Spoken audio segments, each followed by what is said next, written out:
Well, there's a couple ways a game like this can go. A couple ways you can have these FCS games. We've certainly seen all variety of these FCS games and all outcomes of these FCS games over the years with Pitt. It was but 12 years ago when Pitt lost an FCS game. It was 9 years ago when Pitt won an FCS game in Pat Narduzzi's first year by one score.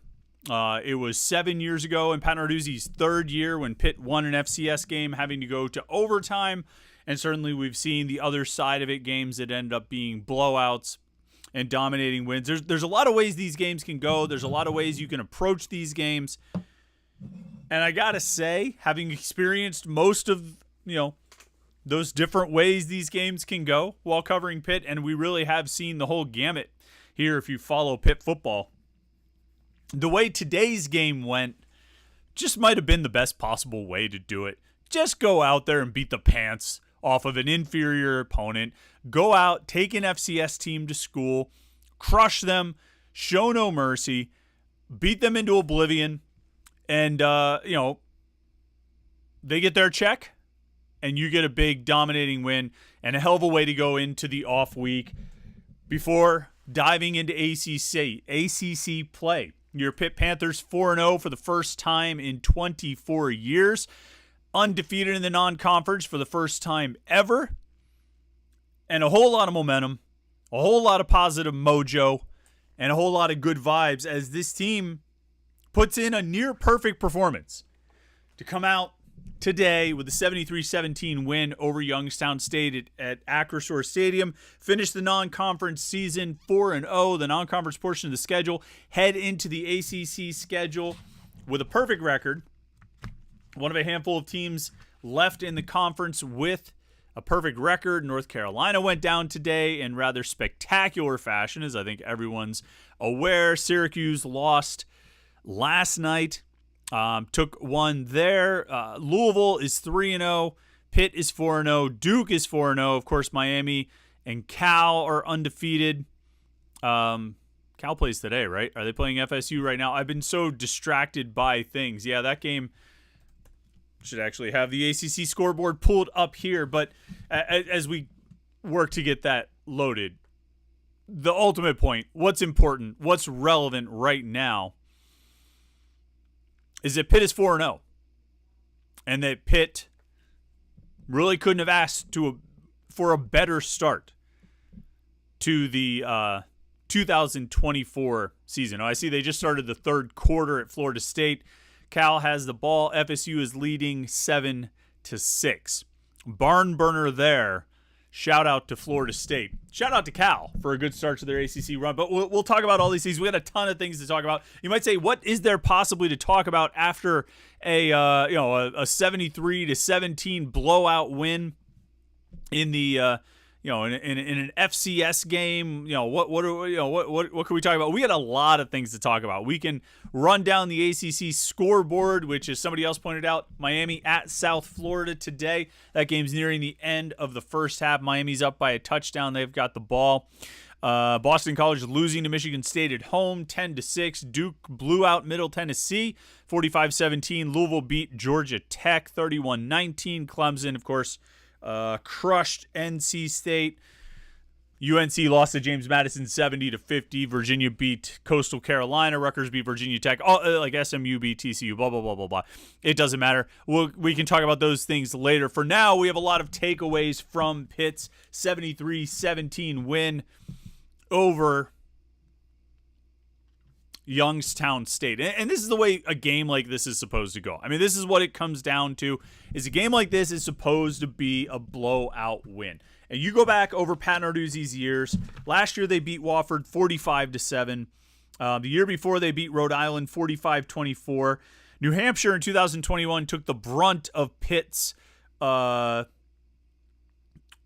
bitterness about the Western Michigan game. Pitt beat New Hampshire 77-7 in 2021. 2020, Pitt beat Austin Peay 55-0. 2019, they did not play. Oh no, they played Delaware and won 17-14 the week after the UCF game. Albany in 2018, a 33-7 game. Youngstown State in 2017 was overtime game. Villanova 28-7 in 2016. So, I mean, you got the mix of results under Pat Narduzzi in these FCS games. And today, I think you got the best possible result. I mean, I think you saw the things you wanted to see. I mean, Eli Holstein looked like he was in control. This offense looked like it was in control. This defense, I mean, and we'll talk a lot about this defense. They give up 309 total yards, 71 rushing yards against a team that wants to run the ball a bajillion times. Youngstown State still recorded 37 rushing attempts. Mix and match here and there. None of them were sacks. Pitt did not have a sack in this game. One, I think, was the snap over the quarterback's head. One is a team rush for minus 18 on the first drive.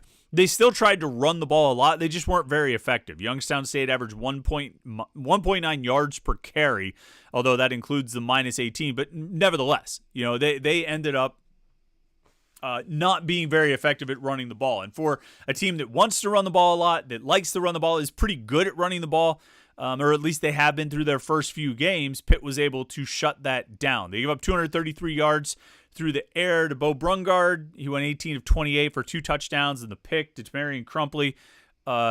He threw the interception that Kyle Lewis had. Max Blank threw the interception that Tamarian Crumpley returned for an interception. I mean, I think the defense overall was okay. I think it's like a matter of like, you only give up 2 touchdowns. You give up 309 yards, 71 rushing yards. College football, that's pretty good, Those are pretty solid numbers in college football where offense really does rule the day. But it's still, you kind of wanted them to be more stifling. You know what I mean? You wanted a more dominant performance. You wanted it to just be hell for Youngstown State's offense all game, and it wasn't. They largely stopped them. They got off the field. Again, they only give up 2 touchdowns, and a field goal. So they give up 3 scoring drives. Youngstown State's other possessions, they go 3-and-out punt, 3-and-out punt. They get a field goal, interception. They get the touchdown drive. Go into the second half, 6 plays, and they fumble, and Pitt gets the ball. They score on the busted coverage, the 44-yard touchdown after that. Then the 3-and-out punt, 6-play punt, 4-play interception, 3-and-out punt, 6-play end of the game. So, I mean, no real I shouldn't say no real long sustained drives. They had a 75-yard drive, they had a 60-yard drive, and 2 47-yard drives. One ended in a field goal, one ended in a touchdown. It just didn't feel as dominant as you wanted it to feel. The way like Pitt's offense had dominated, scoring a touchdown on all but 2 drives and getting a field goal on one of the 2 and a punt on the other. I mean, that was the kind of dominant performance you wanted out of Pitt's offense, and you got it. And I think you wanted sort of the defensive equivalent. It doesn't need to be an interception on every drive, a 3-and-out on every drive, but you don't want to give up an 11-play 75-yard drive, a 6-play 60-yard drive, a 2-play 47-yard drive where you have just complete busted coverage for a 44-yard touchdown pass. You don't want to give up an 11-play 47-yard drive that takes 6 minutes off the clock against an FCS opponent. I think what you wanted to see was limiting those kinds of things, those extended drives. You certainly didn't want Youngstown State to get their run game going. You did a good job at stopping that. But you wanted to eliminate and avoid those long extended drives, and it just wasn't happening. Youngstown State seemed to be able to make plays. The Penguins went 6 of 15 on third down. What's that? Who can do that math real quick? 2 out of 5 is 40%. I mean, that's pretty good. 40% is a good third down conversion rate. Pitt was a little better at 5 of 9. But I mean, if you go 40% on the year from third down, you're pretty solid. That's like batting 300 basically. And I think you get up closer to 50%. Now you're closer to like a 400 hitter. I like the equivalent of a baseball, hitter hitting 300. It's like, hey, that's good. 40% is good, and that's what Youngstown State was able to do on third down against Pitt today. And I think you wanted something a little bit more, let's say, dominant and stifling. Now, Pitt used a lot of guys on defense. They rotated quite a bit, particularly, really throughout the game. You saw Jasir Whittington in the game rather early. Francis Brew played a lot. Even, the outside linebackers, Braylon Lovelace not available today. Key Thompson didn't play, but Nick Lappy got a decent amount of work in place of Rasheem Biles even in the first half. Jordan Bass got a decent amount of work in place of Kyle Lewis even in the first half. Final drive or two, you had freshman linebackers out there. You had Cam Lindsey, Davin Bruton, and Jeremiah Marcelin. You had those guys working, which was cool to see those freshmen. David Ojebwe, the transfer from Clemson, got on the field at the end of the game. And so, there's some of that, that they were rotating a little bit more. Cruz Brookins played more in the base defense than he has all season. Noah Bigelow got out there and got snaps. Marion Crumpley obviously played, and he got that pick six.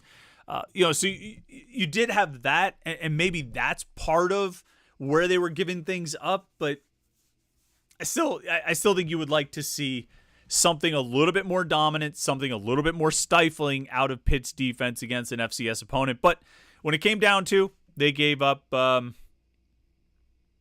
it came down to is they gave up 2 touchdowns and a field goal. And if you give up 2 touchdowns and a field goal in most games, you're going to be in good shape. We'll see how that goes against the North Carolina offense. It scored 50 today, but they also gave up 70. And again, we can talk about ACC stuff later as we get through our hour or however long we're going to go here. North Carolina gave up 70, but they had a pick six. They had a block punt return for a touchdown. They had, gave James Madison a short field with the JMU scored, 27 yards or something like that, after a turnover. So, yeah, Carolina gave up 70, but they also kind of gifted some of those points to James Madison too. So it wasn't entirely a matter of North Carolina's defense just getting crushed. But we'll talk about that in a little bit. Offensively, though, there's nothing. I don't think there's hardly anything to dislike about this other than Eli Holstein running as much as he did. That's something that is part of his game, and you want to see that, and you're going to see that more and more as time goes on. And you should, because he's really good and dynamic when he does it. He got, 93 rushing yards today he was credited with. Did that come off the sack yardage, though? Pitt gave up 1 sack for 17 yards. That came off Holstein's rushing yards. See? He complained about it last week. He'll probably be disappointed about it again here because he ended up with a net total of 93 rushing yards. Either way, I didn't want to see Eli Holstein take as many tackles as he did today, either on design runs, scrambles, or that 1 sack. That would be my one complaint about Eli Holstein running the ball.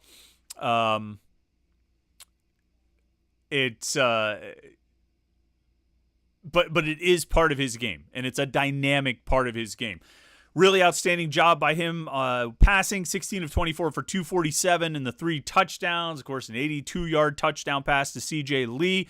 C.J. Lee goes for 4 catches, 108 and a score. Raphael Williams had 4 for 71 and a score.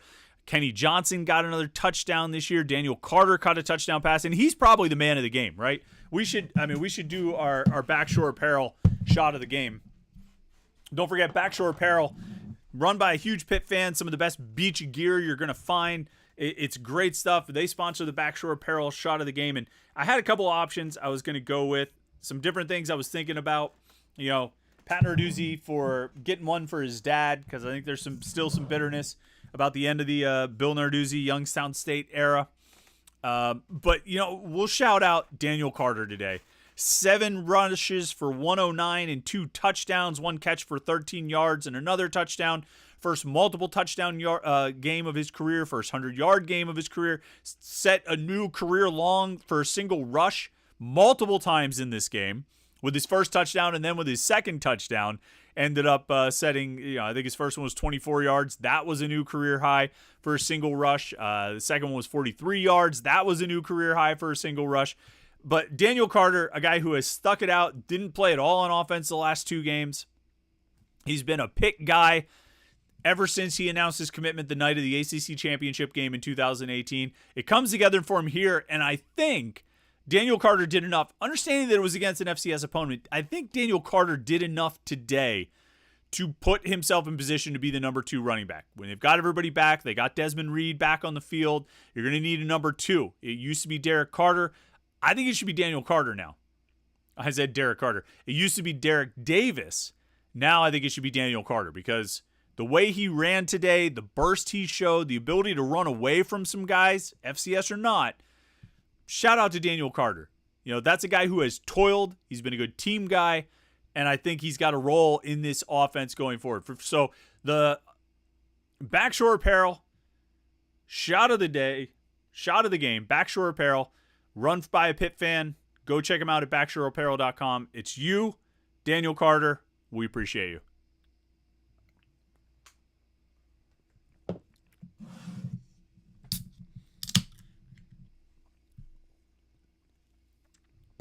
A little something to wash that down.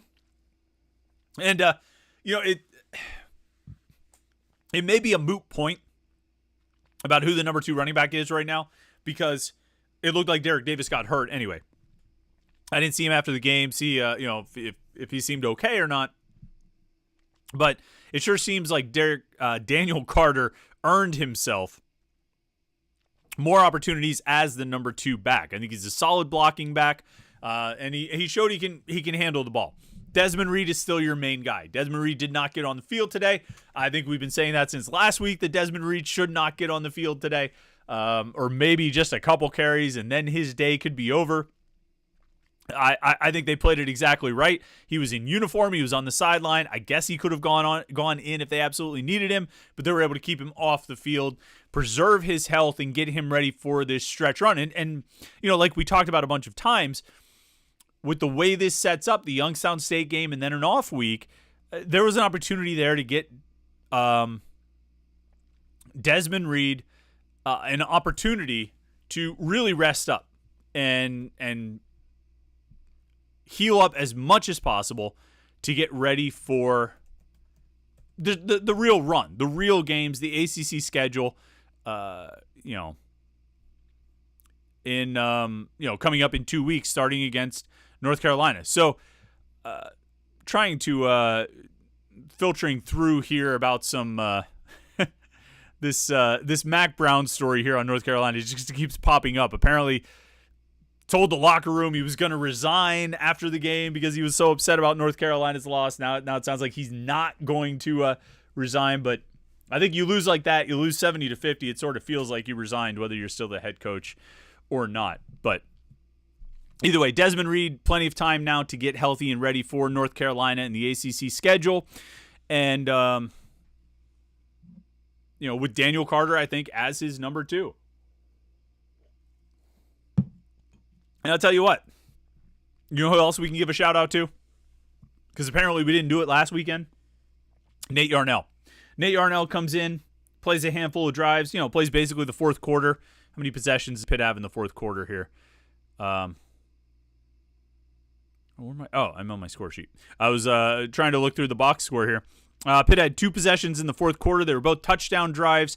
Nate Yarnell comes in for those touchdown drives. He goes 8 of 11 for 102 yards and a touchdown. They had 1 scramble for 7 yards. Just a couple of nice drives. You know what I mean? A couple of nice drives from Nate Yarnell. One ends with Chewabuko scoring a touchdown. His first career touchdown, obviously a career long with 57 yards. I think his first carries. Unless he had some carries in the Kent State game. I think he might have gotten on the field in that game. No, he didn't have any rushing attempts in the Kent State game. So Chewabuko basically touching the ball for the first time, and he ends up getting a 57-yard touchdown, and then Yarnell threw the touchdown to Daniel Carter. And here's what I'll say about Nate Yarnell. All right, here's my general overall thought on Nate Yarnell and sort of where he fits in and the general status of things, okay? I think with what we saw today on 2 drives in the fourth quarter, what we've seen, his adeptness at handing the ball off last week for a touchdown, more so how he ran the offense, somewhat against Kent State, but also how he has just operated basically anytime he's been called upon. I think I look at it like Pitt is in great shape at quarterback. Great shape. Eli Holstein is QB1, and he should be. He's got the most upside. He gives his team the best chance to win. But if something happens to him, if he has to come out of the game, if he has to miss extended time or even just one play, whatever it may be, they are in very capable hands with Nate Yarnell behind Eli Holstein. Very capable hands. And I think that's what Nate Yarnell has shown himself to be time and again. Whether it was the Western Michigan game in 2022, whether it was when he, finally moved into the starting lineup last year, Nate Yarnell, or today, Nate Yarnell has shown himself to be capable. Very capable. A very capable quarterback who can move the offense, can get the ball to the receivers, and generally protect the football. What separates Eli Holstein, and I said this in training camp, that I thought this might be the case. That I thought, this baseline of get the ball to the receivers and don't turn the ball over, that's the baseline for any of these guys. They all have to be able to operate at that level. But what separates Eli Holstein, and it was the impression I was getting during training camp, and I think it's the impression we have now, certainly after watching these guys play for 4 years, is that he's got more upside. He's got a higher ceiling. He's got the potential to do some of the things we've seen him do in the last 2 weeks and today. And that's not to say that Nate Yarnell doesn't, but actually, maybe it is to say that Nate Yarnell, I don't know that Nate Yarnell necessarily has the upside that Holstein has. And I think that's what separates him. I think that's what ultimately got Holstein the starting job. I think that's what separated him from Yarnell in the quarterback competition this August, was that upside, that ability to have that something extra. And I think Yarnell can play well. I think Yarnell can lead this team to wins. I don't know if Nate Yarnell brings them back from down 21 at Cincinnati. I don't know if Nate Yarnell brings them back from down 10 against West Virginia. He's never been in that. Well, he has been in that situation. He was in that situation against Duke last year. And we've talked about that. And I don't want any misunderstanding. I'm a big Nate Yarnell fan. I mean, go listen to any of the podcasts and videos we did over the summer. We talked a lot about Nate Yarnell. I talked very positively about Nate Yarnell and what he is and what he could be and what his potential is and, all of those things. I just think there's more upside with Eli Holstein. I think that the ceiling is higher and the potential is greater for something exciting to happen. He just seems to have some kind, what's the cliche, right? He seems to have the it factor, and it's shown through in 4 games. I think it has, particularly in crucial situations, crunch situations. And today he just went out and took advantage of a lesser opponent and made them pay for being a lesser opponent. So my biggest takeaway on Nate Yarnell is that he makes this quarterback situation very good. Very good. That if you have to go to him, you feel like you're in pretty capable hands. So that's some of the biggest things that stood out today. If I had to pick probably the 3 biggest things that stood out in today's game, at least related to the offense. I don't know if I had many major takeaways from the defense. Everything sort of tracked on defense with what I thought. The outside linebackers are playmakers. Brandon George is really solid. The safeties are solid. The defensive line still needs to improve. And that's kind of it, But I think on offense, I think my 3 biggest takeaways are, one, Daniel Carter needs to be RB2. You see him there. He got to conduct the band after his huge game, his career game. He needs to be the backup running back behind Desmond Reed.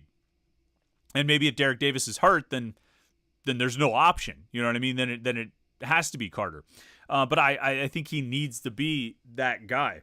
That's takeaway number 1. Takeaway number 2 is just Eli Holstein's running ability, which we've seen at times over the past 3 weeks.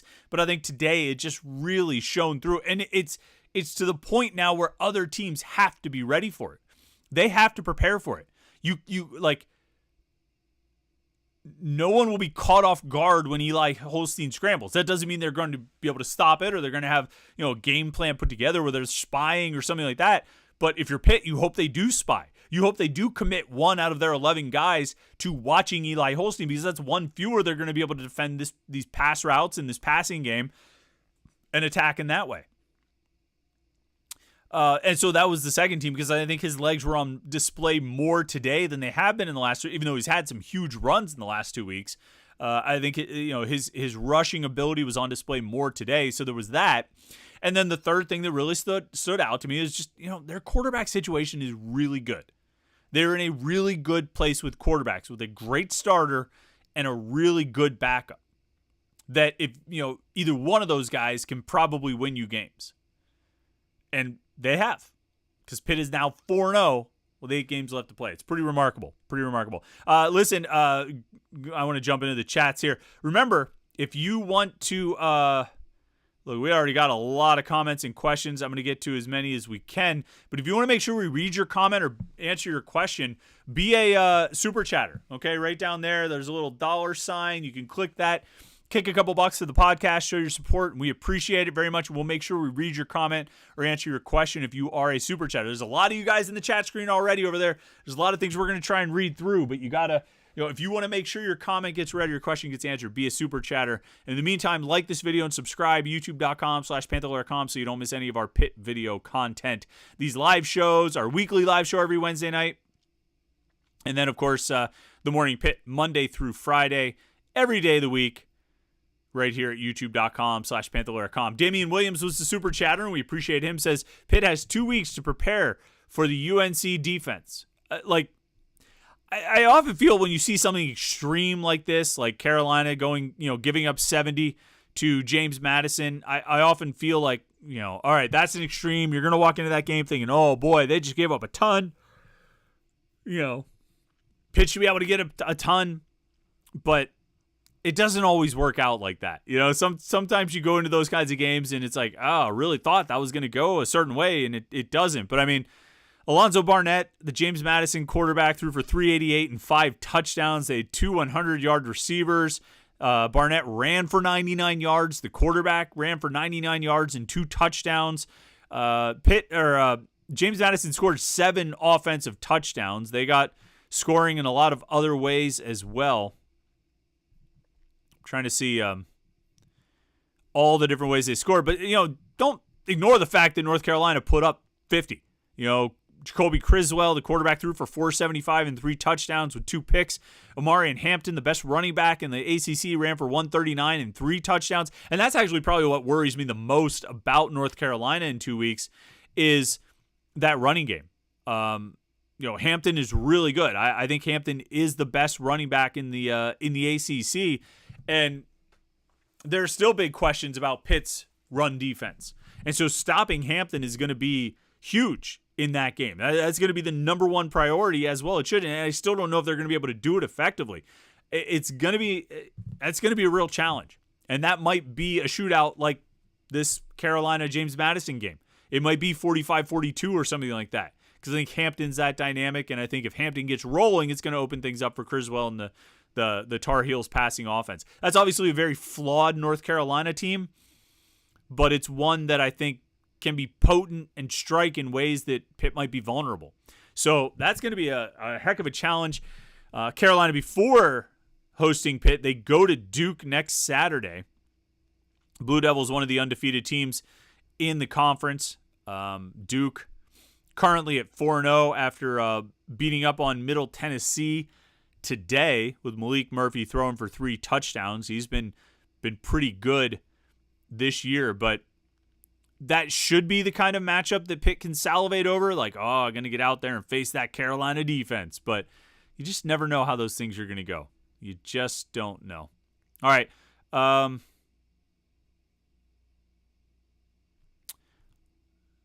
Get into comments and questions here. Remember, if you want to make sure your comment gets read, you can be a super chatter. Benjamin Glazer says, it's so much fun watching a team that is locked in and ready to play. No sleepwalking today, and Narduzzi is him. Also, the commentators today were top-notch. Love them, especially the play-by-play. I'll take your word for it. I didn't really watch the game, obviously, as far as the commentators go. Didn't really get to catch that. I think an underrated storyline for this game is that this many years later, Pat Narduzzi still holds some bitterness against Youngstown State for firing his dad. And I believe his dad passed away 2 years later. Coach's son, proud son, a lot of loyalty to his dad. For Youngstown State to maybe do him dirty, at least in Pat Narduzzi's eyes, I think has stuck with him. And, I kind of remember back in 2015 when Narduzzi first arrived and he was playing against Youngstown State in the opener, there was talk about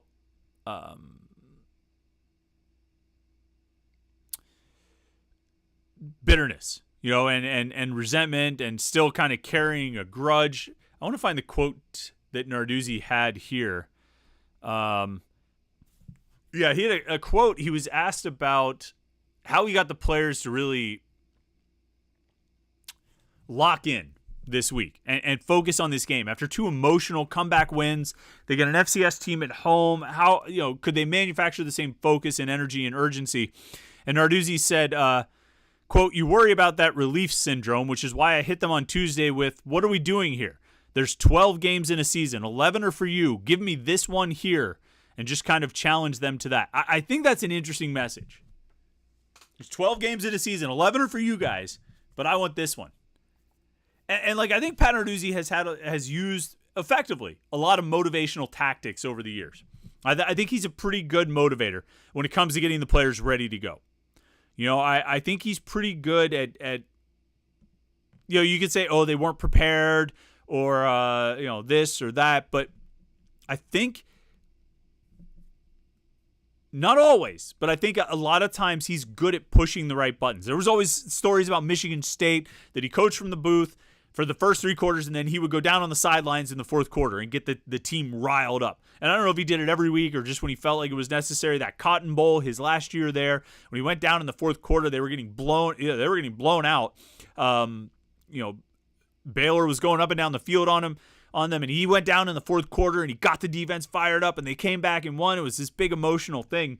I think he can push those buttons. And so, but this is a different button that I don't remember hearing him say that he's pushed before. This idea of look, guys, do this for me. For me. I don't know if he's ever made it that specific and individual and almost sort of selfish. But it's not selfish, obviously, because he's trying to motivate the players to win. But to make it that kind of, specific. Not just, hey, you need to focus. You only get 12 games. You need to do this. You need to do that. We have to take this game serious. But to take that angle.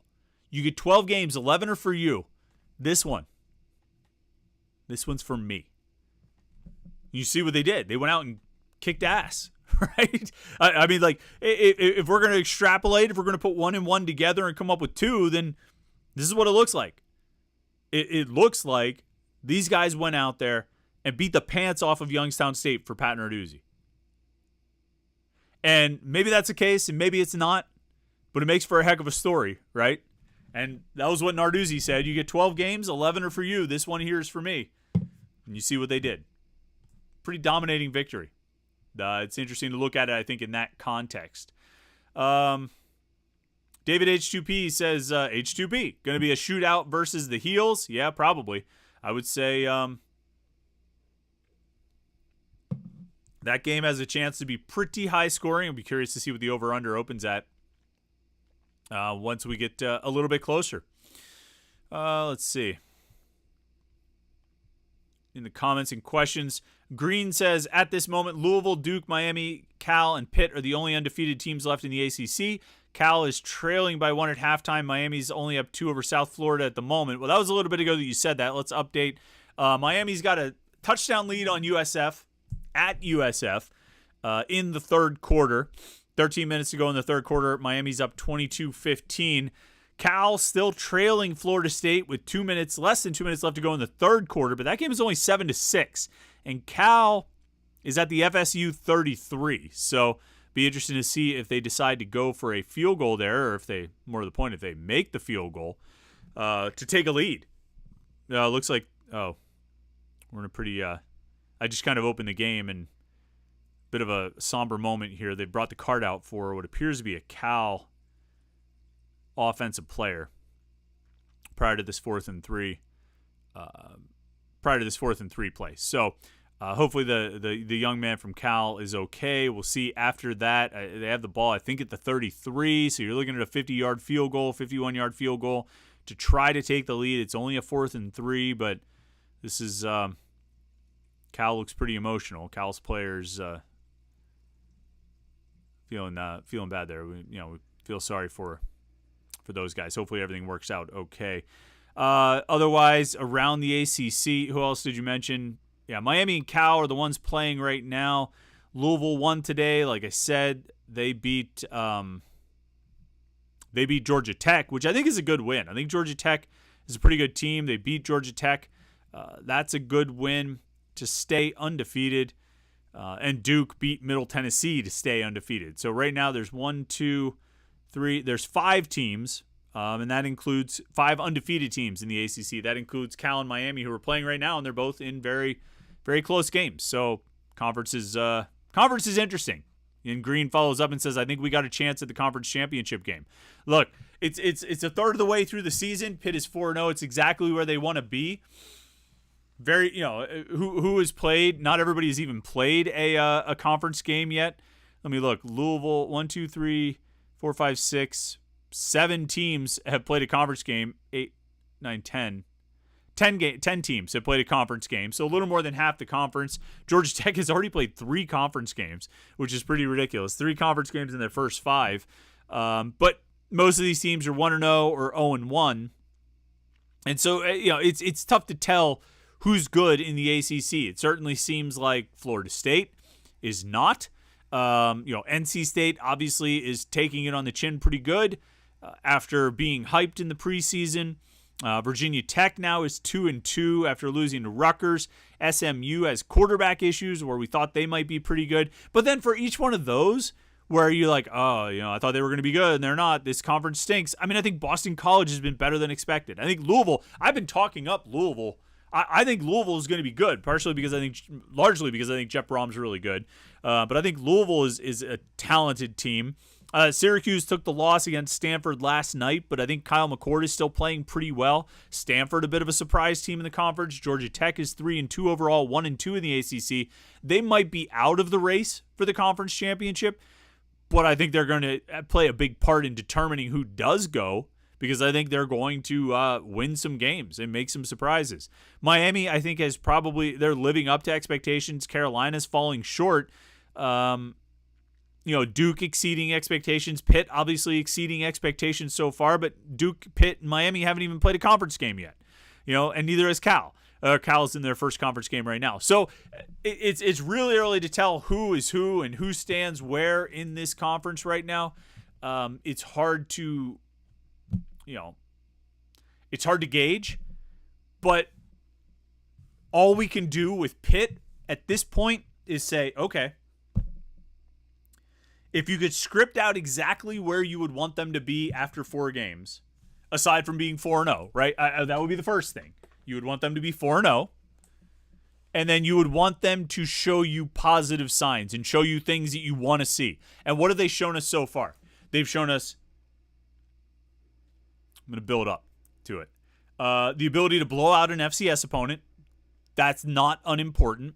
They've shown us they have some talented skill players, and I think Desmond Reed, Kanate Mumfield, Raphael Williams, Sincere Lee, Kenny Johnson,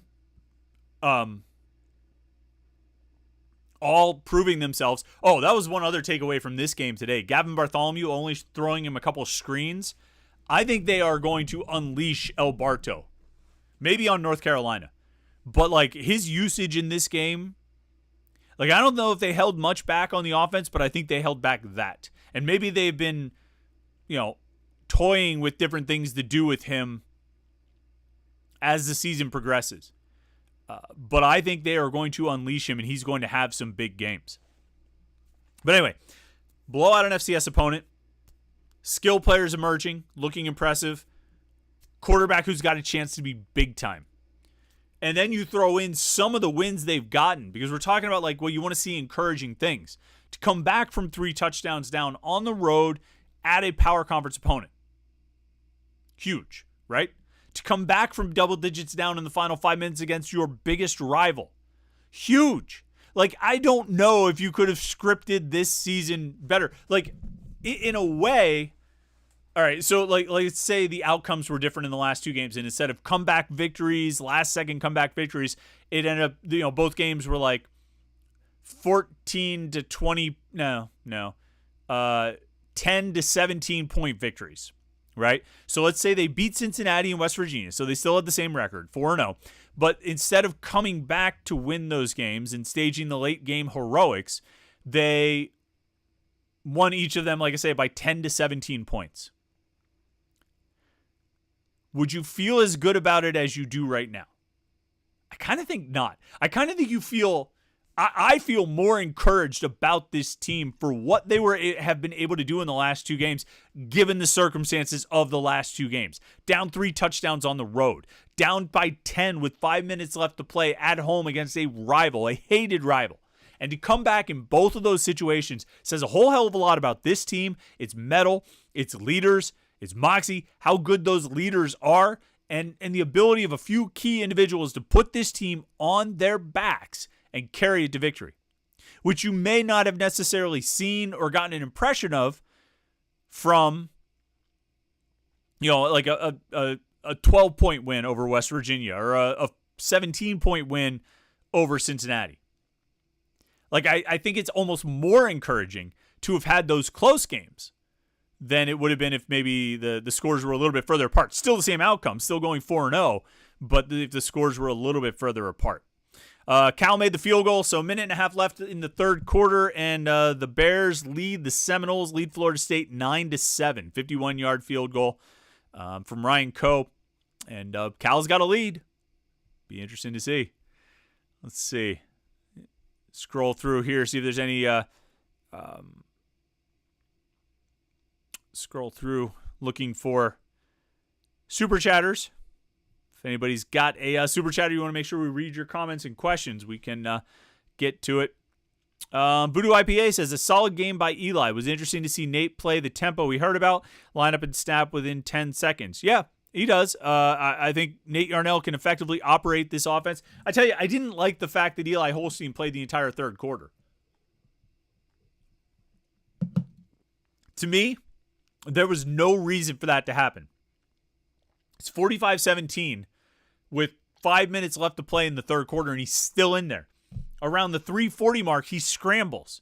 He has the 59 or 49-yard run. Like, these are unnecessary risks on a player who's quickly becoming, if he's not already, your most important player. And, again, I like Nate Yarnell a lot. I think he's very capable. I think he would do fine if he was thrust into action. If Holstein had to come out. But right now, Eli Holstein is the guy who has gotten you to 4-0. And I don't think it's a stretch to say he's your single most important player on the team. We'll do our player rankings on Monday, like we've done the last few weeks, and everybody can vote for their number 1 player on the team and all that stuff, or rank their top 5 players on the team. And that's sort of overall who's playing the best. But I think in terms of sheer importance, I don't think anyone's more important than Eli Holstein right now. And that's not to say that Nate Yarnell can't lead them to wins. But again, we talk about that upside. We talk about that potential. We talk about the ceiling. And it's just greater with Holstein, I think. And he has that extra something that gives the team an attitude and a push to, to do what they've done in the last 4 games. And so I didn't like having him in there. I know, Youngstown State showed a little bit of life coming out of halftime. Oh, maybe it was going to be a little close. I mean, it's a 4-touchdown game, with 4:45 left to go. It's 45-17. And you've still got Eli Holstein and your starting offensive line on the field. I don't like it. Not one bit. I think it's an unnecessary risk. Maybe to keep piling on Youngstown State, maybe just to avoid the comeback, make sure that Youngstown State would never close the gap. I'm not sure why. I don't know the rationalization. I probably wouldn't have played him more than 1 drive after the halftime. I probably would have gone to Nate Yarnell that early, assuming Yarnell. I think I would have. I think I would have done it for multiple reasons. 1, because I want to protect Eli Holstein. 2, because I'm pretty sure Nate Yarnell can handle it. But they chose to hold out, keep Holstein in there through the first 3 quarters. Not really what I would have done, but I'm not the millionaire coach. D-Tan says, is it me or does our field paint logos suck? So faded. Why not a giant Pitt script between the 45s? I don't know. I mean, I think they get faded as the game wears on. It's wear and tear on a natural grass surface. And so, that paint is going to fade. I think it looks nice at the beginning of the game, but I might agree with you. I don't know. We'll see what happens now. I mean, the Steelers' first home game is tomorrow. And then you start getting all these changeovers on the field. And I think I always forget this stuff. But, I mean, like the end zone, they've had the script Panthers in the end zone. I don't think they'll have that anymore. I think it might just go to the stripes or just Pittsburgh or something like that. So hope you enjoyed it while you had it, because I think once the Steelers start playing home games, it starts cutting down on what Pitt can do in terms of decorating the field. ZC717 says, no question Pitt can score. It's going to come down to the growth of the defense as the year goes on. Cade Bell is one of the best things to happen to Pitt in a while. Eli Holstein is another. Yeah, it seems like a heck of a match, a heck of a pairing to bring those two guys in the same offseason, and you see the impact that it's had. And you can't dismiss what Desmond Reed and Raphael Williams and Sincere Lee have done. You know what I mean? Obviously, I would say Kanate Mumfield and Kenny Johnson have just as much, if not more, to do with it than those receivers, although Lee did end up with a 100-yard game today. Here's a little factoid, something to keep an eye on. Pitt now has 4 different players who have recorded a 100-yard receiving game this season. Kanate Mumfield, Kenny Johnson, Desmond Reed, and now Sincere Lee after he went over 100 yards today. The last time Pitt had 4 different players record a 100-yard receiving game in the same season was 2019. I think that's the only time it's ever happened in Pitt history. And that's all I could find. I mean, like you go back to a certain point and you start, records get a little bit unclear. But that's all I could find. What I'm fairly confident about, almost 100% certain of, is that Pitt has never had a season where 5 different players recorded a 100-yard receiving game in the same year, in the same season. Never. And they've got 4 right now. And that doesn't include Raphael Williams. And it doesn't include Gavin Bartholomew. And it doesn't include Dejon Reynolds, who I don't think was targeted today. So there are options out there. Like, I thought Williams was the most likely to be the 4th guy to get a 100-yard receiving game. I did. And then I thought, like, Sincere Lee or Bartholomew would get that 5th one, and they would. I wrote this in the 3-2-1 column 2 weeks ago. If you read it there, then you already knew this stat, and maybe even were thinking about it when Sincere Lee went over 100 yards today. But I wrote this in the 3-2-1 column. I made a prediction that Pitt would have 5 players. They would make history by having 5 players record a 100-yard receiving game in a single season, because they had already had 3. When Desmond Reed went over 100 at Cincinnati, I think it was. That was their 3rd 100-yard receiving game, or 3rd different player to record a 100-yard receiving game, along with Kanate Mumfield and Kenny Johnson. I said, I wonder how many times that's happened. And it's happened a decent amount of times that there have been 3. But as far as I can tell, it's only happened once that there have been 4 different guys record a 100-yard receiving game in a single season, and it's never been 5. And so I said, you know what? I actually think this can happen. I think Raphael Williams will get a 100-yard receiving game at some point, and then you just need like Sincere Lee or Gavin Bartholomew to pull it off. And I was like, it's not crazy to imagine that, because in 2019, Shockey Jacques Louis had a 100-yard game, and he did it against North Carolina. And the way he did it is because he had like a 75-yard catch. And I said, well, that's what you need, is one of these guys like Lee to have a game where, has like a 75-yard catch, and then he only needs like 2 or 3 other catches, and he's probably getting over 100. Well, that happened today. It was an 82-yard catch. And then from there, he only needed 3 other catches to get over 100 receiving yards. So keep an eye on that. Interesting little factoid that Pitt might make history again. They already made history by going undefeated in the non-conference for the first time ever. They made history by going 4-0 to start a season for the first time since 2024. They won back-to-back games for the first time since 2022, 4 games in a row for the first time since 2022. Of course, because they only won 3 games last year, and they were sporadically spread over the course of the season. But this team's making history. They're piling up the stats and the records, and it's been fun to watch. Let's see. Damian Williams, another super chat, jumps in and says, I trust this team to come back, unlike last year. Well, I think that's what those games did. I think that's what the Cincinnati and West Virginia games did, is that for fans, for the players, for the coaches, there should be a real belief right now that no matter what situation they're in, they can come back, because they've come back in pretty extreme situations. Down 21 with 20 minutes left to play. Down 10 with 5 minutes left to play. Like, they've come back in these situations. And so they've shown they can do it. They've shown they have the quarterback who can do it. They've shown they have the skill players who can do it. You know, like, they've got the guys to do it, and they've shown that. And I think it's reasonable to, like, you're not going to expect it every time because, you don't want them to be in that situation every time. But I think if they find themselves in that situation again, you can believe they're going to come back. It's going to happen. Let's scroll through here. Matthew Spears says, the receivers have been so good this year. Do you contribute their better play this year to the new offense and scheme? Yeah. Yeah, 100%. New scheme, new coaching, new offense, like new players. You know what I mean? I think Williams and Lee are good additions, but like Konate Mumpfield and Kenny Johnson are playing better than they did last year. Mumpfield is playing better than he has in any of his 2 years at Pitt. He's producing more. He's getting more opportunities, but it's a better offense. It's giving them a better opportunity to make plays. And those guys are going out and making plays. I don't think we can say this again. I don't think we can overstate how god-awful that passing game was last year. I don't think we can overstate it because it was terrible. Yeah, I mean, it was a bad scheme. It was a bad offense. And it was, the proof was in the results. You could see how bad it was because you watched it for 2 years, really. The only positive things that came out of the passing offense the last 2 years was when they force-fed Jared Wayne in the game at Miami 2 years ago. And then, Bub Means on occasion last year. But you look at how Konate Mumpfield has flourished this year. It's not like, I'm sure he took steps forward. I'm sure he improved. Because everybody does, and I think he's a very driven player, and I think he pushed himself to improve. But more than that, I think it's just a better offensive scheme and better quarterback play too.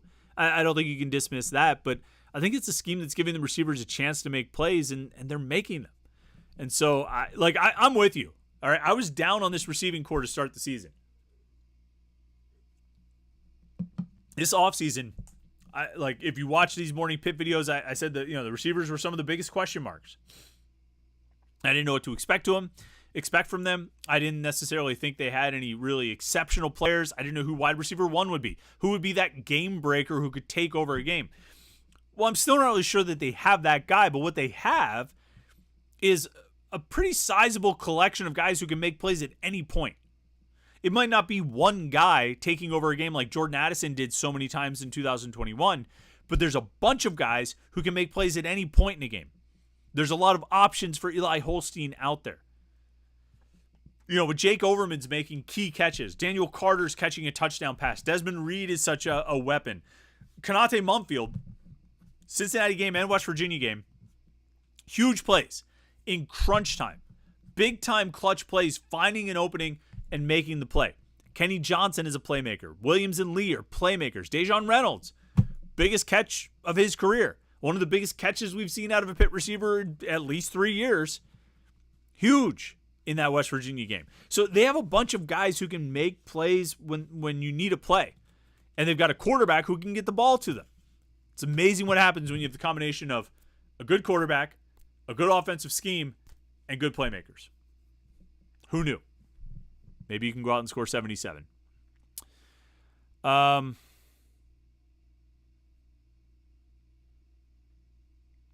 Adam Vinchik says, need to give Daniel Carter all of Derek Davis's reps, even if he's healthy. I tend to agree. I like Derek Davis. I think the potential's there. But Daniel Carter looks like he should be the running back too. And, I don't think he's going to supplant Desmond Reed, but as a complement to Reed, I think he'll be pretty good.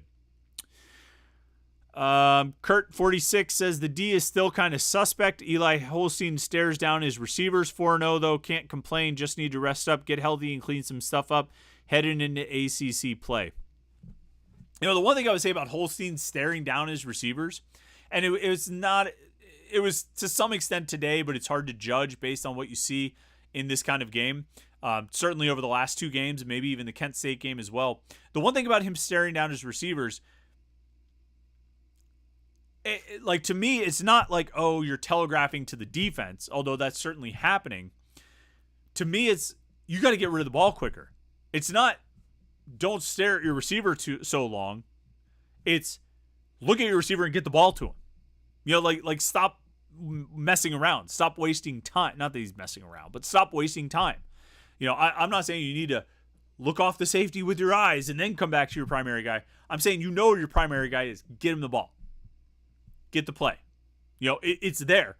Like, we should all know and understand after 4 games. I think I know and understand. I think most people watching this team know and understand. And the quarterbacks of this team absolutely should know and understand that the offense works, that the scheme is good, that receivers are going to be open. Guys are schemed open just like we were told they would be. And if we were all skeptical because we wanted to wait and see it happen in a game, I think that's reasonable. That was certainly my take. But now we've seen it. And we've seen it for 4 games pretty consistently. So the plays are there. The receivers are open. Get them the ball. Throw it. That's so I think that's not necessarily what we usually mean when we say he stares down his receivers, but I think he does stare down his receivers because he's holding on to the ball too long. Get rid of the ball. Pitt Wins says the ACC is wide open. North Carolina down to their 3rd quarterback, getting blown out, and Cal might lose to Florida State. Could we get 6-0, possibly undefeated into the Clemson game? Okay, so actually, so you know that post was from a while ago, but Florida State did just drive down and score a touchdown. It's 14-9 with 11 minutes left to go in the 4th quarter in Tallahassee. Boston College is hosting Michigan State. Michigan State's undefeated, 16-13. Boston College was down 13-6 at halftime. The Eagles have scored 10 unanswered in the 3rd quarter so far.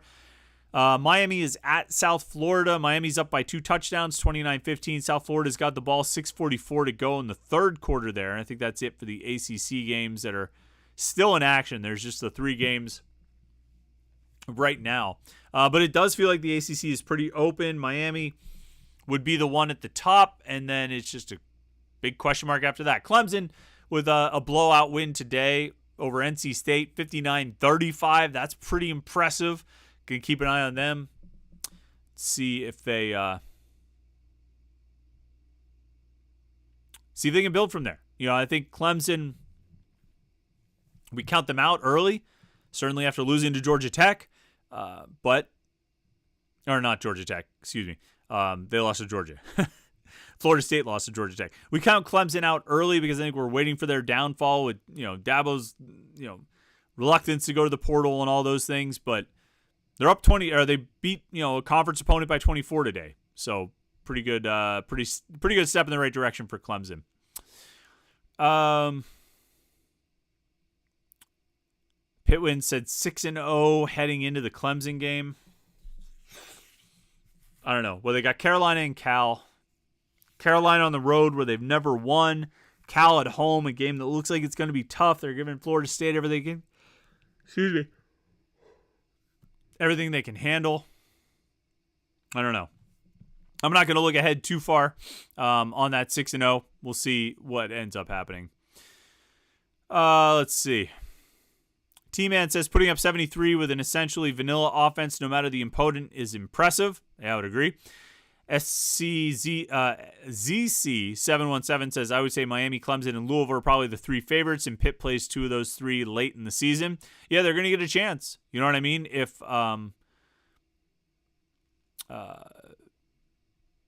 if Louisville keeps it up, if Clemson keeps it up, Pitt's going to have when are those games? I know Louisville is next to last game of the season.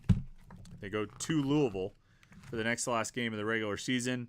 And Clemson's the week before that. November 16th, Clemson at home, the home finale, and then at Louisville the next week on the 23rd. So, yeah, if it comes down to it and those 2 teams are still really good and they're playing well and Pitt is too, those 2 games are going to be really big, really significant.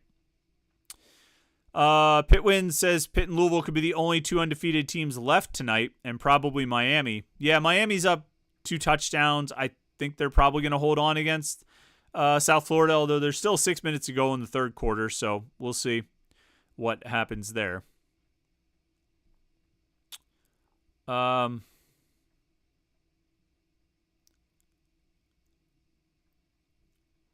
I'll just read through a few of those. Mark Proch says, what's that, 11 touchdowns today?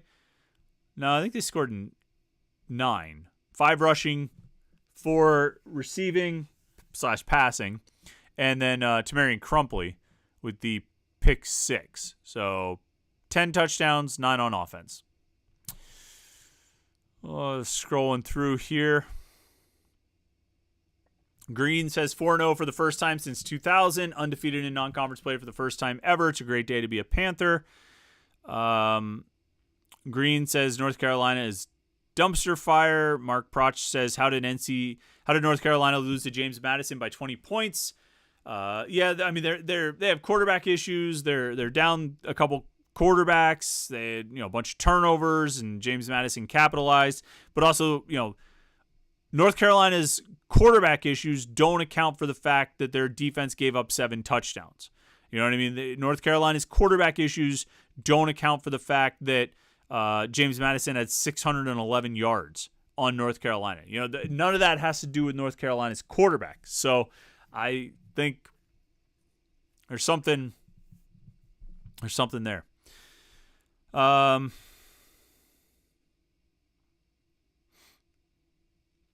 Damian Williams says, honestly, Pitt's safeties got caught out of position, and that's the difference in the scoreboard on defense. Yeah, that 44-yard touchdown, I think Javon McIntyre played that. It was either McIntyre or Lynham played that wrong. One of them was wrong.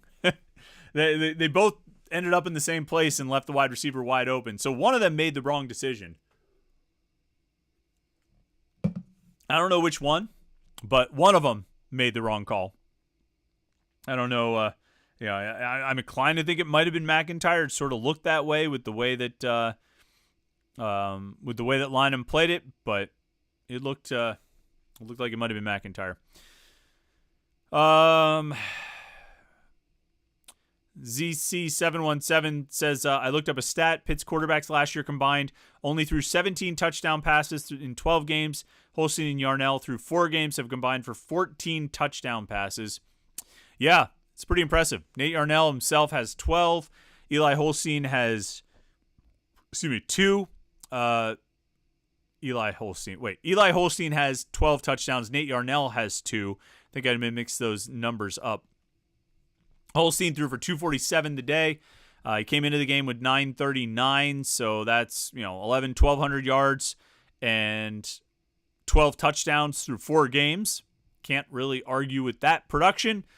It's night and day. Like, it's night and day, this offense versus last year's offense and the offense of the last 2 seasons, really. And you can't compare it. I mean, we can compare it. We can put the numbers out there, and it's shocking how big of a difference there is between the offense last year and 2 years ago and the offense this year. It's a totally different world in every way. And all offseason, like I would do, I'd be a radio guest or something like that. How's Pitt going to look this season? That kind of thing. And I was like, guys, I remember, I feel like I said this to every interview that I did. Like, Pitt is doing a complete 180. Pat Narduzzi has done a complete 180 on the kind of offense he has wanted to have ever since he became a head coach. It is a complete 180. It's totally different. And it's something unlike anything we've seen before at Pitt. And that's how it's playing out. That's what's happening. I mean, it is a complete 180. It is totally different from the last 2 years. And it's in every way.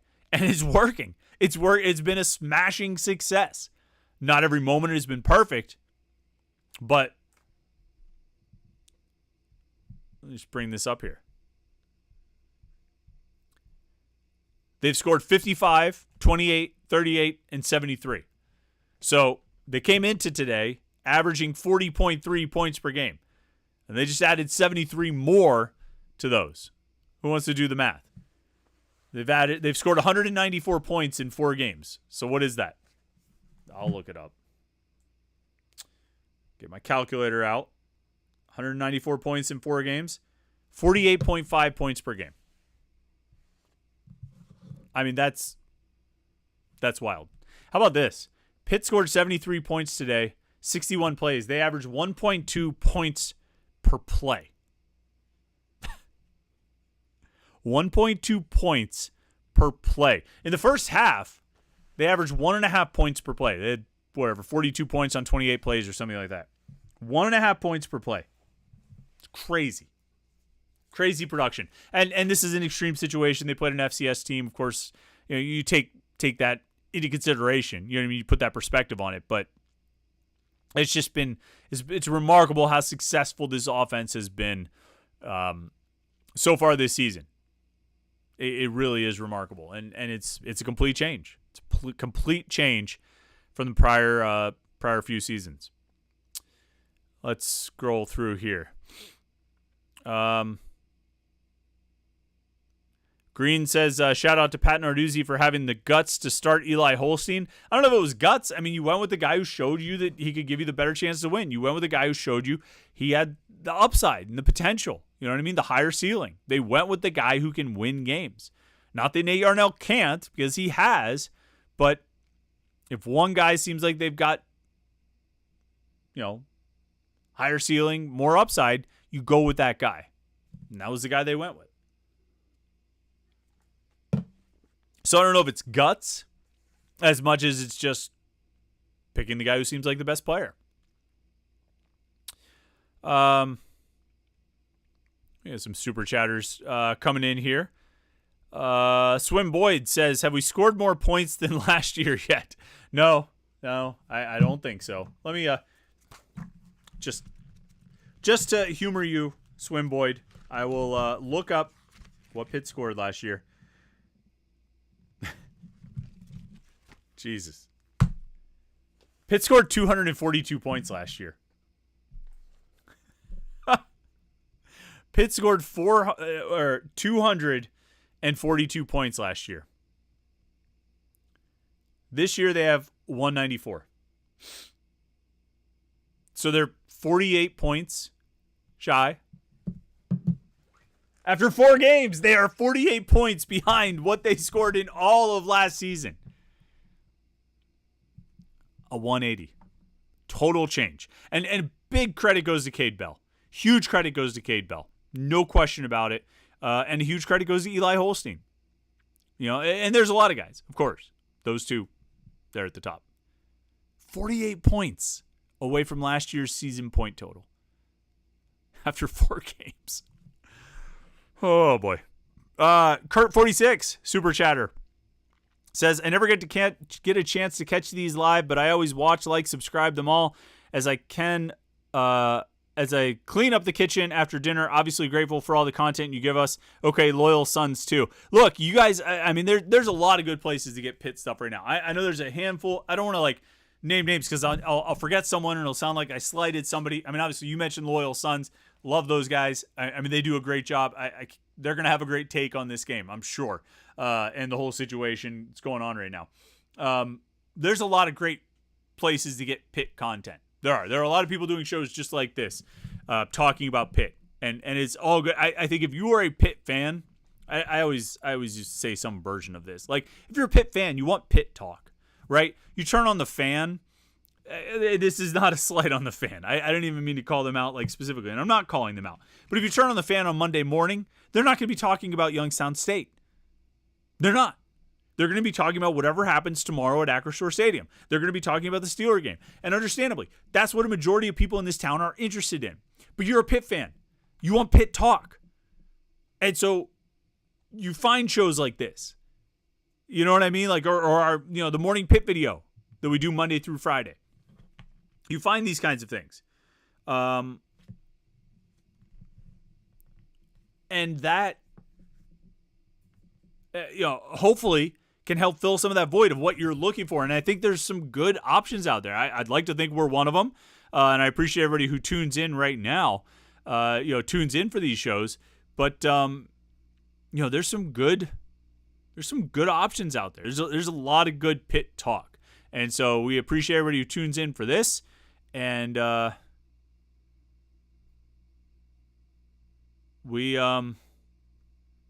it's a lot of fun to do. I like doing these post-game shows. I saw somebody tweet something about Cal taking 5 straight false starts, so I was trying to look up to see if that happened, but I didn't see it. Anyway, let's see. Let's get some more comments and questions. We got a lot in here. I want to get through a bunch of these. It's only It's only quarter after 10, right? Hey, before we get into more comments and questions, though, let me make sure I tell you about homefieldapparel.com. We talked about Backshore.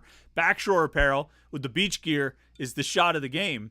But home field apparel is also something we got to talk about as well. Homefieldapparel.com to get all the Pitt gear that you possibly could like. Branded Pitt gear, awesome logos, great designs made on a high-quality t-shirt, and we'll give it to you at a discount. Go to homefieldapparel.com right now.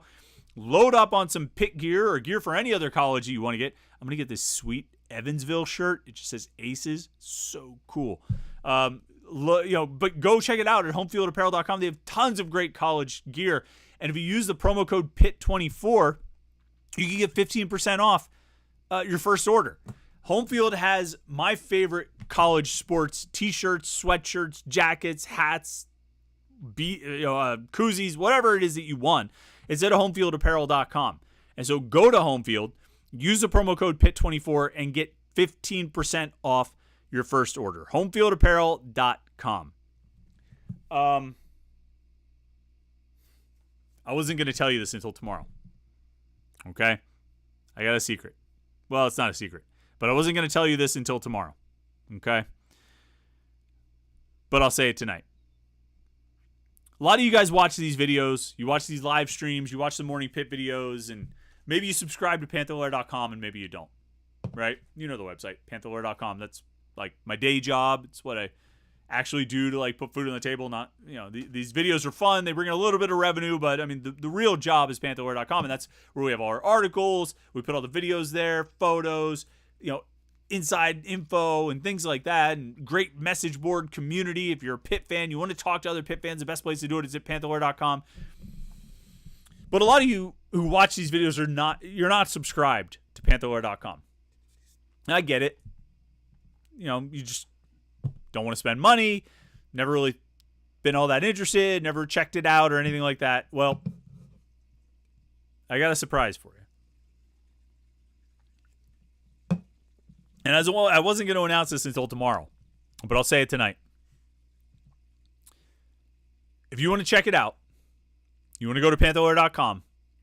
Since Pitt is 4-0, perfect record, sign up right now with the promo code PITPERFECT. One word, PITPERFECT. PITTPERFECT. PITPERFECT. And we will give you a free trial that lasts through the end of the regular season.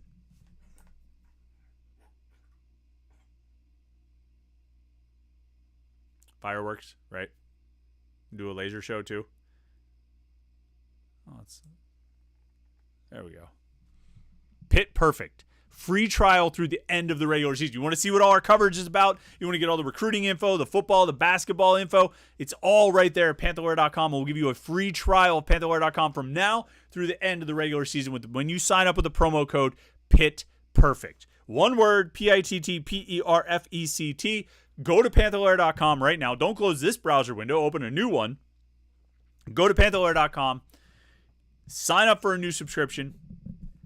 Use the promo code PITPERFECT, PITTPERFECT, and you will get a free trial that lasts through the end of the regular season, November 30th.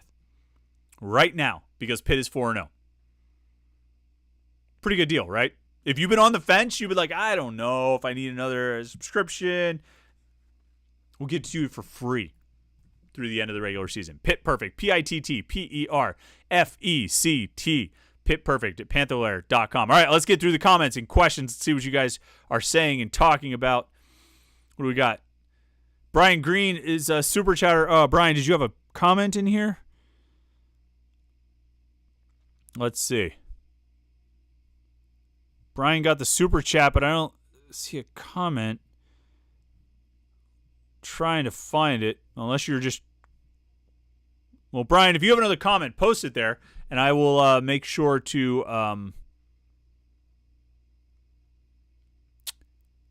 post your comment, and I will I'll make sure to read it. But I appreciate you being a super chatter. Big shout out to you for sure. Let's see. Checking things. Cal's got the ball right now. They're down by 5. It's 14-9. Cal has the ball. They're driving in the final 5 minutes. They got the ball like they're 36. So we'll see if Cal is able to pull it off. Miami's pulling away from South Florida. They're going to win. They're up 3 touchdowns. Michigan State, Boston College tied at 16. 4 minutes to go in the third quarter. So we'll keep an eye on those games as we go. All right. Get into the comments and questions. See what else is getting talked about. Max Russo says Kyle Lewis is one of the best defensive players of the Pat Narduzzi era. He's playing at a really high level. He's playing a really high level right now. It's 4 games. There have been some really good defensive players in the Narduzzi era. Rashad Weaver, Patrick Jones were both All-Americans. Kalijah Kancey was ACC Defensive Player of the Year, a unanimous All-American, a first-round draft pick. He was pretty good. A lot of the corners have been good, the safeties. Kyle Lewis is putting himself up there. I would say right now, Kyle Lewis is the second best linebacker of the Narduzzi era. I mean, will we go that far? You know, it's obviously Servassier Dennis is number 1. We say Kylan Johnson's number 2. Or at least he has been. Kyle Lewis in position to potentially pass Kylan Johnson as maybe the second best linebacker of the Narduzzi era with an eye on number 1.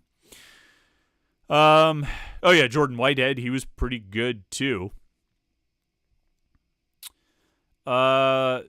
Scrolling down, Ryan W says, Chris, I saw the guy with the 2 parrots as well in the Gold Garage. What was that about? I don't know, Ryan. I saw this as I was walking from my car to the stadium. There was a man with a stick and 2 parrots, real live parrots. They weren't like toys or something. One of them turned its head and looked at me. I heard one of them like squawk. I wanted to stop and see if they talked. That would have been awesome, but I didn't. I was just on my way into the game, so I just kept walking. But yeah, there was a man with parrots walking through the parking lot. Other people saw him too. Like I as soon as I saw him, I did what any normal red-blooded American man in his 40s would do. I tweeted about it because I'm a loser. And come to find out, multiple other people had already tweeted about this man with parrots. And it was like after I tweeted about it, a bunch of replies were sent to me like, hey, yeah, other people have taken photos of this man with parrots. So there was a man, and he had 2 parrots, real parrots, walking through the parking lot of this game today. Why? I have no idea. But it happened. And they scored 73 points, so the man with parrots should come back. Or maybe go to Chapel Hill next week, in 2 weeks.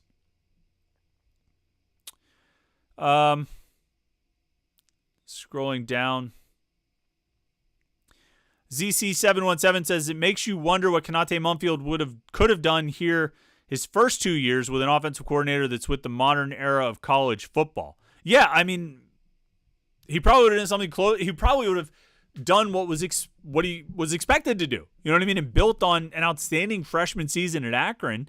He was really good at Akron as a freshman in 2021. He came here to continue that success and build on it, and he really never took any steps forward, statistically at least. I think he was a really good player. I always thought he was a really good player. I thought he played well in those 2 years. He just didn't put up numbers because the passing game was so god-awful here.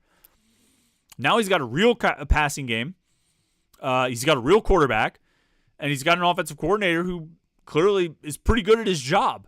And the numbers are following. The production is following. So I think Konate Mumfield is living up to that potential. It's paying off, and credit to him for, obviously sticking around and now showing really what he can do. Let's see.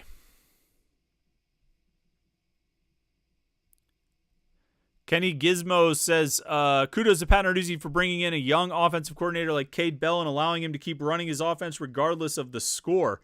It is interesting. I mean, somebody said about having the guts to start Eli Holstein.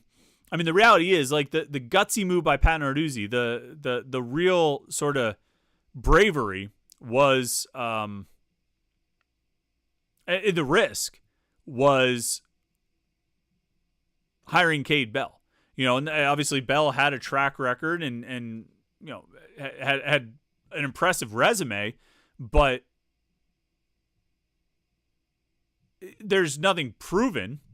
It's not proven that this guy's going to transition from FCS to FBS and win and succeed, and his offense is going to work. But Narduzzi took that risk, and it's paid off. It's paid off handsomely. Cal driving. Well, they're facing 3rd and 10, but they're in Florida State territory, down 5, so they need a touchdown. 2:47 left to play. We'll keep an eye on that game in the ACC as we go.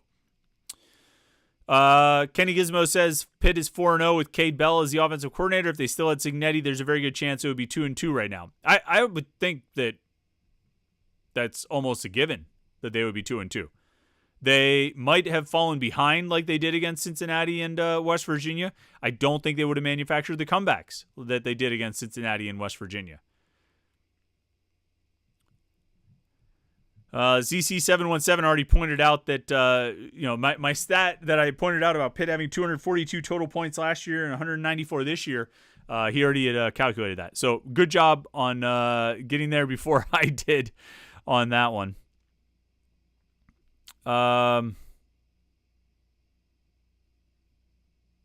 Scrolling through here.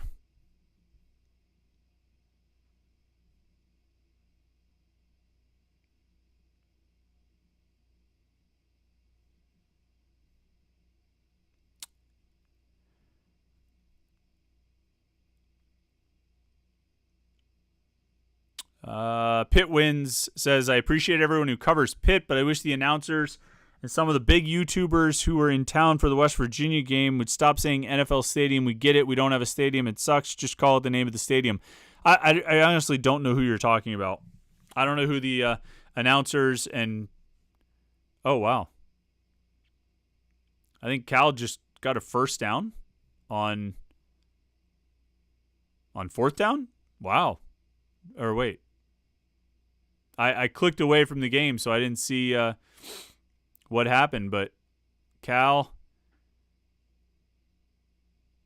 yeah, I think they got a first down. They're down close to the 30 now. So Cal making it interesting. Yeah, I don't know what 4th and 13, CC717 says. They converted a 4th and 13 to get a first down, so they're still going.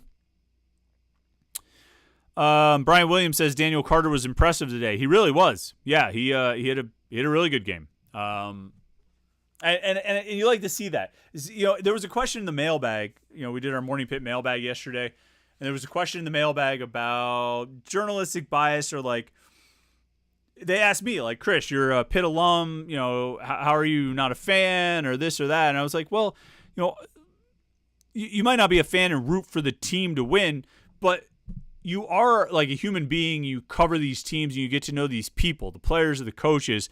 And so sometimes you might root for the person. You know what I mean? Like, I use the example of Brandon George. He's a guy who's been written off a lot over the course of his 6 years at Pitt, or the previous 5 at least. So when he's the guy who gets the scoop and score touchdown on a blocked punt, like, yeah, you're kind of like, man, good for him. And when Daniel Carter goes out there and runs 100 and some yards on 7 carries, scores 3 touchdowns with a receiving touchdown and 2 rushing scores. Like,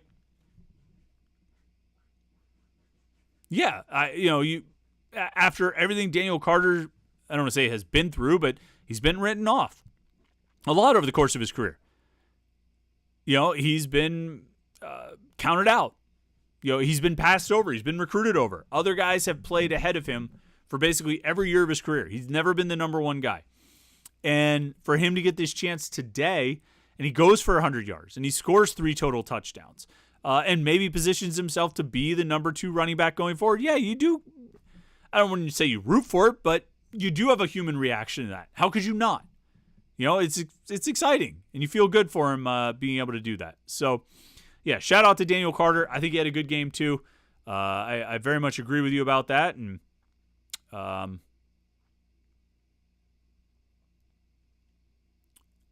it was good to see him. Let's see.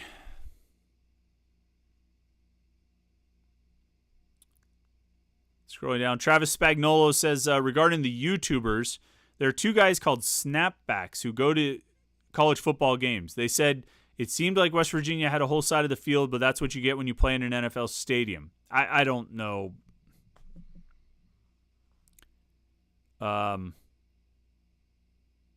don't know what you're talking about. Everything you just said, I have no idea what that means. I really don't. I don't know. I don't know what snapbacks is. I don't know what they said about the game, and quite frankly, I don't care. John Waffle H2P is a super chatter, so I'm going to read this, but I don't know what you're talking about. Says, what do you think is Mountaineer Paul?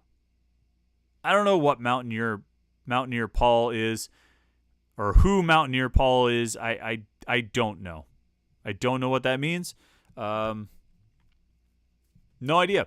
But Cal's got the ball, and they got a first down. They're close to the 30, so we'll see what they're able to do. If they got to get a touchdown. They can't just get a field goal. And they got about 9 yards, and they go out of bounds. I'm not going to sit here and do play-by-play on Cal Florida State. I'm going to keep an eye on it, but I'm not going to sit here and do play-by-play Cal Florida State. Travis Spagnolo says, not really sure, just responding about the podcasters. Yeah, I appreciate you giving us some insight on the YouTubers. All I know is we sit here and talk about Pitt, and I appreciate everybody who tunes in for these because I feel like you guys are just as interested in Pitt as we are. And so we can all sort of commiserate. Look, it's a good spot for Pitt to be. I like I say, I don't really think you could have drawn it up any better. Obviously, the 4-0 start is the key, but the way they got the 4-0 start, Cal just bounced a run outside. They're inside the 20 down to the 16 or 17. They got first down. They're driving. Cal is really on the move here and got a real chance to beat Florida State. They got first down at the 17-yard line. I said I wasn't going to do play-by-play, but this is pretty exciting. I got a neighbor who's a Florida State fan, and, man, they're just running the ball. How about this team needs a touchdown? They're down 5. It's in the final 2 minutes, and they're just handing it off, and they're just pushing Florida State around. What a fall for Florida State. I mean, the game's not over yet. Cal hasn't won, although they're at the 12. With less than a minute 30 to go, down 5. Now they're going to throw. Oh, no.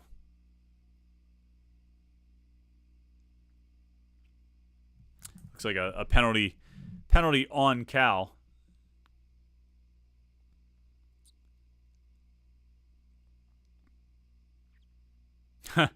Yeah, Kurt46 says, I'm excited for Cal Pitt Twitter week. Yeah, it appears that Cal fans are especially active on Twitter and like to really give it to the other fans. And so that'll be fun. See what Cal fans come up with when they're trying to take shots at Pitt.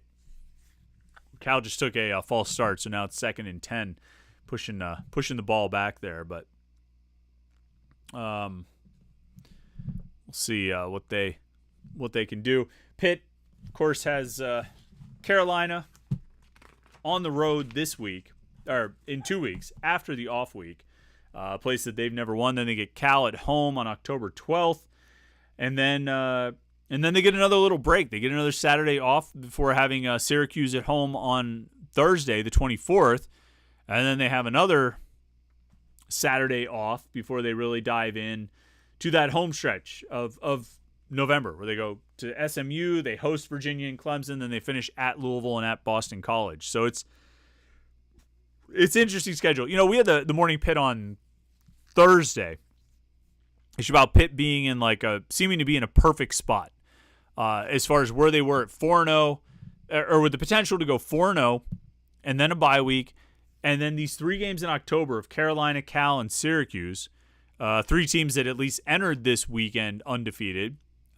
Syracuse and Carolina already lost. Cal down 5 with 1:21 to go, and they have the ball at the Florida State 18 on 2nd and 10. So, we'll see where they end up. Oh, they fumbled.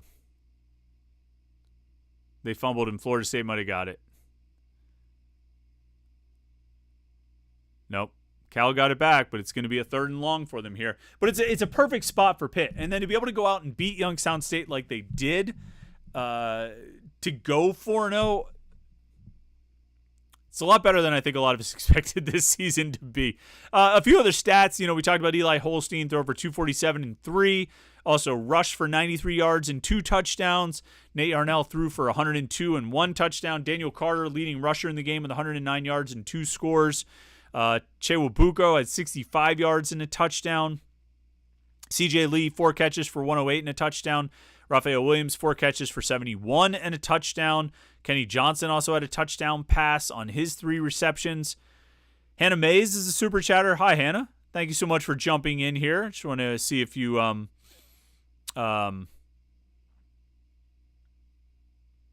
if you have a comment or a question, let us know so we can get it. But I really appreciate you being a super chatter, saying thank you. It's very nice. Travis Spagnolo says, who will Pitt have a tougher time keeping, and who will be the first they need to fight to keep, Cade Bell or Eli Holstein? Cade Bell is going to cost more. I'll say that. I think. Even if Eli Holstein's price tag goes up, I think Cade Bell, a coordinator, is still going to cost more than a player. Holy cow! Oh man. Sorry. Got distracted by this Cal game. I need to stop watching this Cal game, but it's very close, coming down to the end here. It's very exciting. It's fun to watch. Look, if this season continues like it has, Cade Bell is going to be a hot commodity, and so is Eli Holstein. Both guys could potentially look at Pitt as the school that gave them that opportunity. Bell looking at Pitt as the school that gave him his first FBS Power Conference opportunity, his first FBS opportunity. I don't even need to add Power Conference. It was his first FBS opportunity. And then Holstein as the school that gave him a chance to start, the school that gave him an opportunity.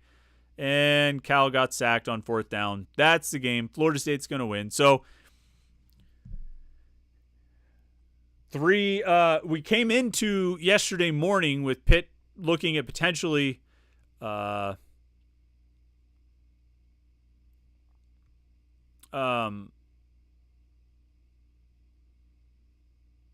potentially facing 3 undefeated teams in the month of October: North Carolina, Cal, and Syracuse. And now none of them are undefeated. North Carolina losing to James Madison today, Cal losing to Florida State today, Syracuse losing to Stanford last night. So none of them will be undefeated. Oh yeah, Travis's question about Cade Bell and Eli Holstein. If this season keeps going like it is, Cade Bell is going to be a hot commodity. Same thing with Eli Holstein. Oh, that's what I was saying. Both of those guys could look at Pitt as the school that gave him an opportunity. The school that said, hey, Cade Bell, we think you can coach at this level. The school that said, Eli Holstein, we think you can be a starting quarterback at this level. You have to hope, if you're Pitt, that inspires some sort of gratitude or loyalty, or just to get a hometown discount. Because there's going to be a school out there that can pay Cade Bell more money than Pitt can. Just like LSU paid Matt Canada more than Pitt could, there's going to be a school out there that can pay Cade Bell more money than Pitt can. There's going to be a school out there that can pay Eli Holstein more money than Pitt can.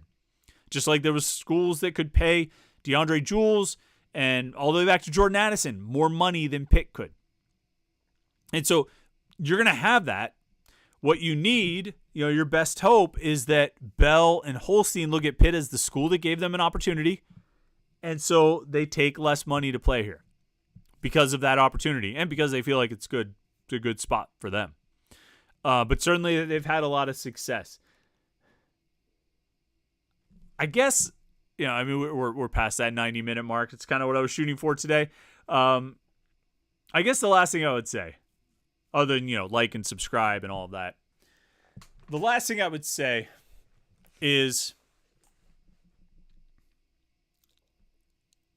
so we've seen Pitt beat 2 power conference opponents. We've seen them come from behind. We've seen them post, comeback wins. We've seen them beat the pants off of an FCS opponent. We've seen all these things. We've seen this offense work in a variety of ways.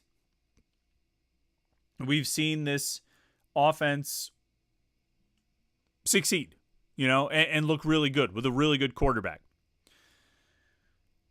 But now you're going to dive into ACC play. And when you get into ACC play, things just kind of change. Things feel different. And I don't know what it is about playing in Chapel Hill. Pitt's never won there. Even when they've had good teams, even when they've had better teams than Carolina has had, they've never won there. And so there's a lot going right for Pitt right now, but that game 2 weeks from now might be the one that puts me over the top on this team. And it doesn't mean that if they lose, I'm going to completely give up on this team, because I think they've positioned themselves to have a very good season. But that game at Carolina is going to be the one that really, I think, will tell us about this team. And that's not to dismiss the Cincinnati game or the West Virginia game, because those games told us a lot about this team. But you get into conference play, you go to a place you've never won, a difficult place to win. That game's going to have, there's going to be a lot going on in that game. Be a lot going on in that game. All right, let's see. Anything else here? Yep. Last one here. ZC717 says competition is going to get tougher no matter the quality of the team. And that's right. That's what Pitt is facing. Pitt's facing some tough competition, because now this is where it really begins. This is where the ACC schedule starts, and Pitt's going to we'll see what they're made of. But what they've done so far, it's exactly what you would ask for. Pitt's 4-0, first time since 2000. First non-conference undefeated record ever. They did it. They finally did it. Now they go into an off week. 4-0, ready to take on the ACC. Make sure you like this video and subscribe. Don't forget, go to Panther-Lair.com and get a free trial that lasts you through the rest of the football season. Whatever happens with this team, it's going to be interesting. I don't know if they're going to win. I don't know if they're going to lose, but it's going to be interesting, and you want to be talking to other Pitt fans about it, and the best place to do that is the best online community of Pitt fans at Panther-Lair.com. Panther-Lair.com. Pittsburgh.rivals.com. Go there. You get a free trial that lasts for the rest of the season with the promo code PITTPERFECT. PITTPERFECT. Pitt Perfect. Go check it out right now. Believe me, this is the best time to do it. You're going to get all the recruiting info, all the football info, all the basketball info, everything. Promo code PITTPERFECT. Right now, get a free trial through the rest of the football season. The best deal you are going to get. All right, like this video, subscribe to our YouTube channel, youtube.com/Panther-Lair.com. Pitt wins 73-17. The Panthers go into the off week at 4-0. Listen, enjoy your Saturday. Pitt will be off this week, but we won't. We'll still have the morning Pitt every day of the week, Monday through Friday. We'll have the live show on Wednesday night, so make sure you tune in for all of that, and you won't miss any of it if you subscribe to youtube.com/Panther-Lair.com and turn on your notifications. So thanks again for tuning in. We really appreciate you spending some time with us here tonight. Enjoy the rest of your weekend, and we'll catch up with you on Monday morning for the morning Pitt right here on youtube.com/Panther-Lair.com.